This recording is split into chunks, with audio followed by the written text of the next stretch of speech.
Okay, today's topic is access control on the UI16. Let's get started. Now for today's video, my Chromebook is going to be my master controller, the one that I would be using if I were running sound.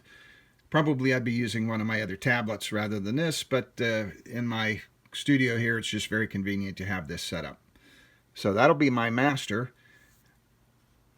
And I have a collection of old cell phones, smartphones. That'll be my individual things that I would give to band members.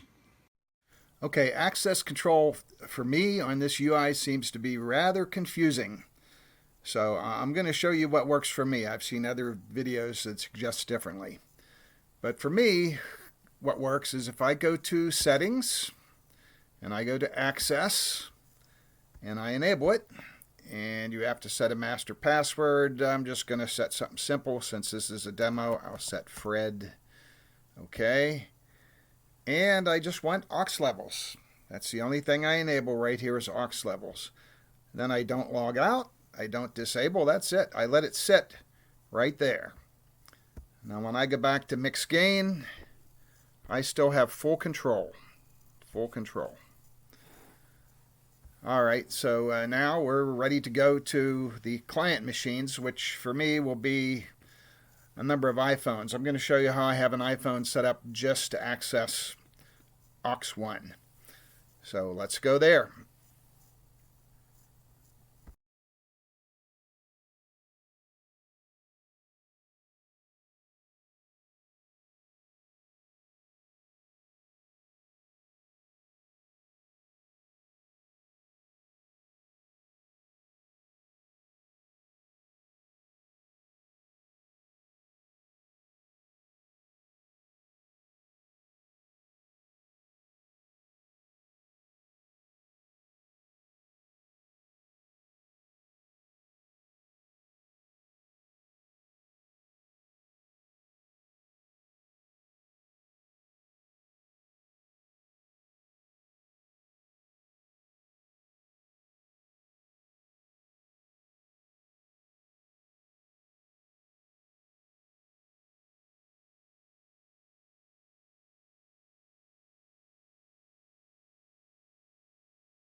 Okay, now when I go to Safari and I type in the address down here, 192.168.2.1, that's the address of my UI mixer.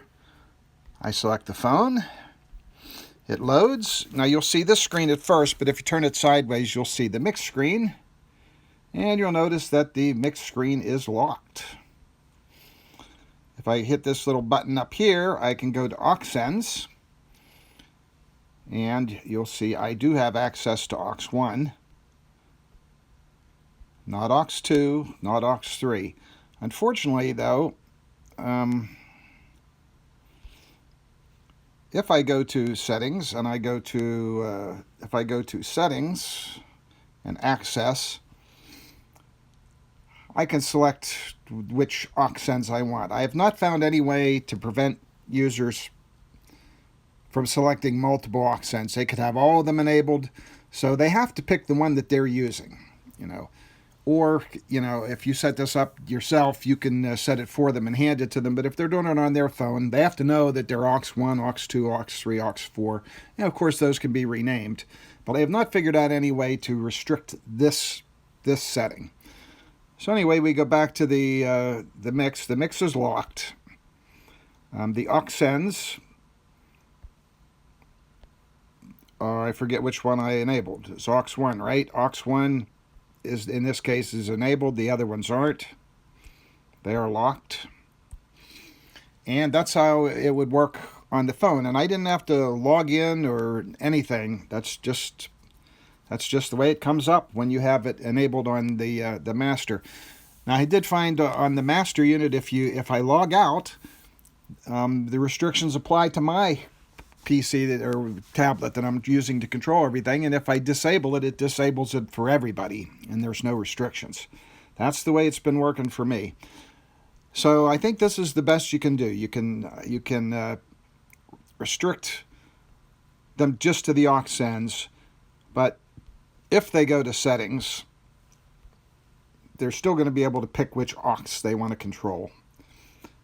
I found no way to restrict that, but other than that, I think everything else is pretty much restricted. Now, I don't know about you guys, but between me and my wife, we have a whole collection of old iPhones. And what I would do, I would configure each of these for access to one of the auxes.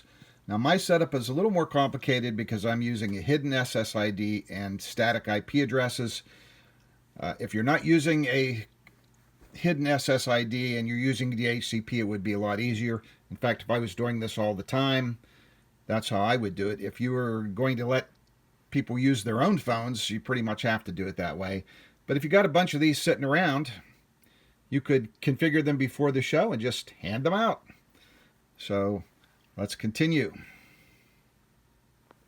Well, I hope this was helpful. That's it for today. See you later.